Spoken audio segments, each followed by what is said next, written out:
Sam Creates here. Got another comic review for you today.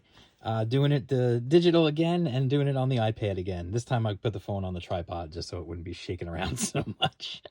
Again, my daughter's using my computer for school, so it is what it is. I hope you guys don't mind this. I didn't get any complaints on the last one, so this might just be a good way to keep doing it from now on. It's kind of a cool way. Like I said, I'm reading them, the digital books. I read them on my iPad Pro, which is a fantastic way to read them.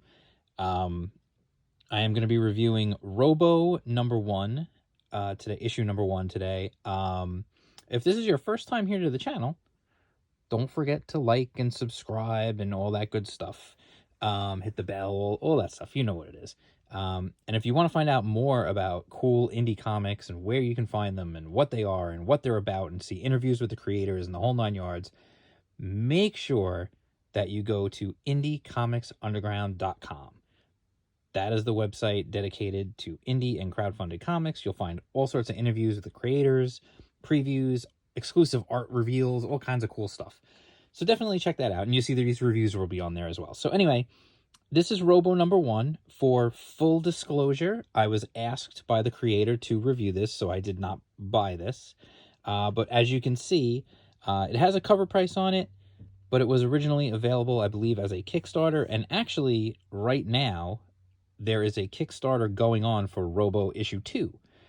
So if you missed out on this, and if you check out this review and you think this looks like something you're interested in, head on over. I'll put the link in the description down below. Head on over to Kickstarter and go ahead and see if you want to back it, and you can get both issues.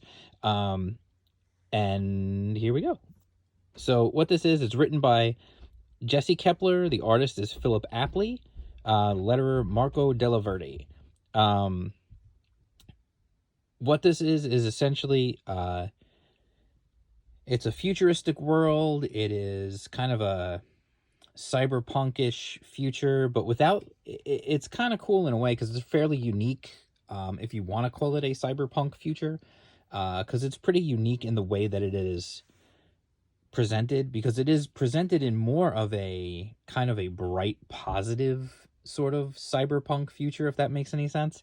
And what we're being introduced to in this world is there's obviously, as is wont to happen in most cyberpunk futures, there's corporations that pretty much run the world.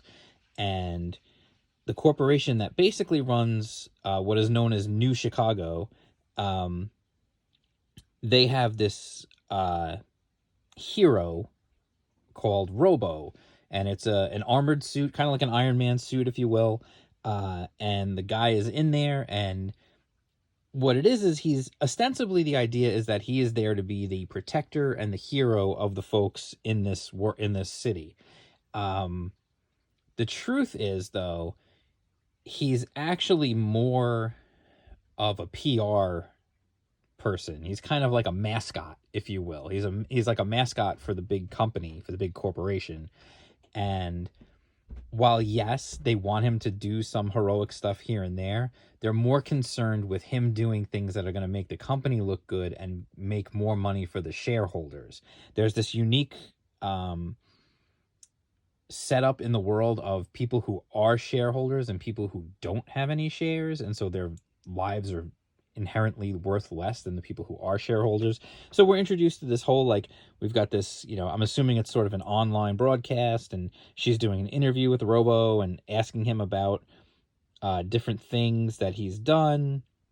And then she asks him about this hurricane, and he is very reticent to talk about the hurricane, and he's about to apologize, actually, and whatnot. But they're talking about it like he's a hero for what he did there. And you come to find out later more about what actually happened during the hurricane and why he feels the way he does. So he gets called in the middle of the interview and has to go. So he flies to this other location where he gets called to because there was like a crime. And you get this, like, okay, so let's talk about the art. I haven't mentioned the art yet. Black and white, not a problem for me. I have no problems with black and white. I read tons of manga, so I'm used to black and white. Really nice line work.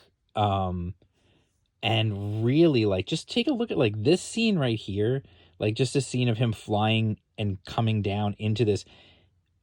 it's just like the buildings, the perspective, even the depth of field effect he's got on the background, the buildings in the background, how they're blurrier than the ones in the foreground. Really cool stuff. Um, some cool, using some cool effects, but then also just great, uh, you know, just what you would call really, really good art. This, who, the artist is really a talented artist, and you can see the faces, the expressions on the faces. Robo's costume is not an easy costume to draw, but when you break it down, it's a classic kind of a robot suit type deal. So anyway, there's these two nuclear reactors that are stolen, and Robo is like, I want to find out who took them. I need to prove myself as a hero.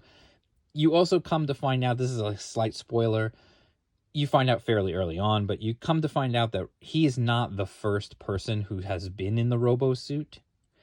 There was a previous Robo in the suit. We don't know what exactly happened to him, but you can see he's eager to prove himself because of that. But it's also a secret. No one is supposed to know that it's not the same guy in there. So he's getting credit for things that happened before he was in the suit, and he doesn't really like that. He wants to prove himself as a hero. It's really kind of cool. He's this person who wants to do good. He wants to help people. He wants to do more than just be a PR, mascot for the company. He really wants to do well and help people.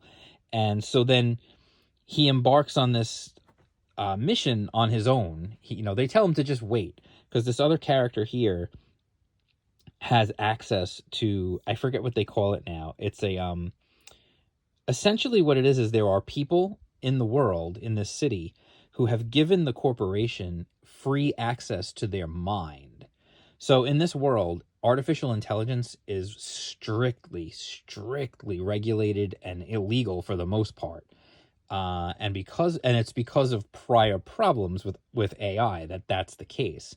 So what they've done, the corporation has done this kind of thing to get around the computing power that an AI would give you to be able to predict things and figure things out. People have voluntarily given them access to their mind, so the corporation can actually access their minds wherever they happen to be at any given time. They don't even have to give them notice.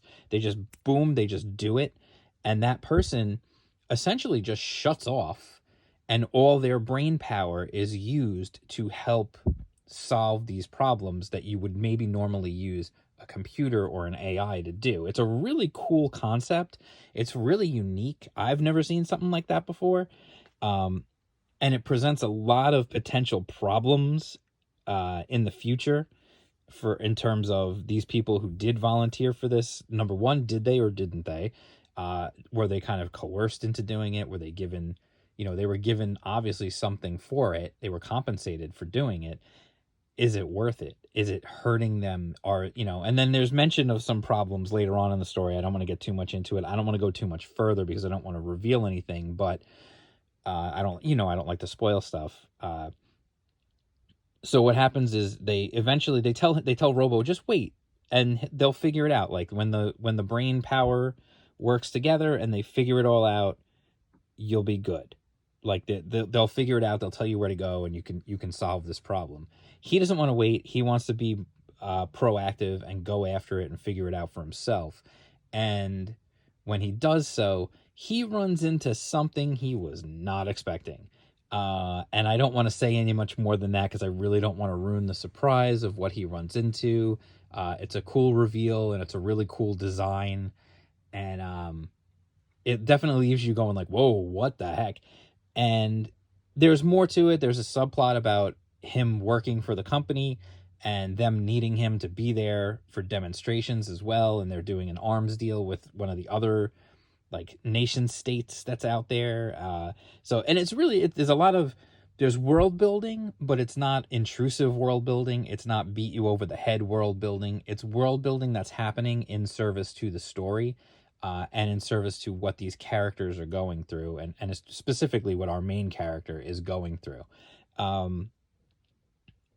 So, in case you couldn't tell already, just to wrap things up, I definitely would recommend it. I really enjoyed my time with it. And just to give you guys a little heads up, I've already read issue 2. I was given the ability to read an incomplete version of issue 2. Essentially, it's not finished, it's not all polished up, but I've read it and it's good. So I'm really curious to see where the story is going to go in the future. And it's definitely one I would like to keep up with. So, like I said, they're running a Kickstarter right now. I think it only has a few days left. So that's why I wanted to make sure I got this review out here to you guys, because there's not a lot of time left on the Kickstarter. And you can get issue 1 and 2 and get yourself caught up and be all ready to go, read both issues, and then you're ready to go for when they eventually do issue 3. Like I said, really, really, quality artwork, a really good story, and an interesting world. So I definitely would highly recommend it. It is called Robo, issue number 1. And like I said, the link will be in the description down below to the Kickstarter, so you guys can check it out for yourself. And don't forget to check out Indie Comics Underground. If you like this video, give it a thumbs up. If you don't like it, you can give it a thumbs up anyway. No one's going to know. I won't tell. But if you don't like it, you can give it a thumbs down too. That's fine. Interact. That's the bottom line. Have you read this? Are you looking forward to it? Let me know in the comments below what you think of the book, especially if you've already read issue 1 and you're looking forward to issue 2. Let me know down in the comments below. I'd love to hear from you guys.